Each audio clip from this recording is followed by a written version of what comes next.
Jei turi sodą, turi tai pamatyti. Silki yra aukštos kokybės japoniški genėjimo pjūklai, asortimente yra skirtingų ilgių, skirtingų dantukų konfiguracijų, geležtės gali būti lygios, gali būti lenktos, yra sulenkiami pjūklai, taip pat teleskopiniai genetuvai, kurių ilgis siekia nuo 2,4 metro iki 7,7 metro. Pjūklų geležtės yra pagamintos iš aukštos kokybės japoniško plieno, pjautos lazeriu, jos yra labai tvirtos ir ilgaamžės ir tuo pačiu lankščios.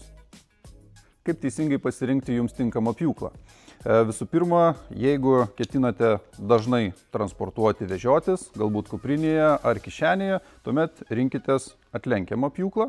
Jeigu vieta nėra svarbi, tada geriau rinktis standartinį fiksuotą pjūklą. Toliau pjūklą renkamas pagal geležtės ilgį, tai geležtės ilgis turėtų būti bent dvigubai ilgesnis nei pjaunamos šakos skersmuo. Tai pavyzdžiui, jeigu 10 cm šaką pjauname, tai pjūklo ilgis turėtų būti kaip minimum 20 cm ir ilgesnis. Toliau dantukų dydis ir tankumas, jis yra matuojamas dantukų skaičiumi 3 cm geležtės. Tai pavyzdžiui, stambus pjūklas turi nuo 4 iki 8 dantukų 3 cm, vidutinis 10 ir smulkus ir labai smulkus pjūklas turėtų nuo 13 iki 32 dantukų 3 geležtės centimetruose. Toliau geležtės forma, jinai gali būti lenkta arba tiesi. Tiesią geležtę dažniau renkamės, kai norime atlikti tikslų pjūvį.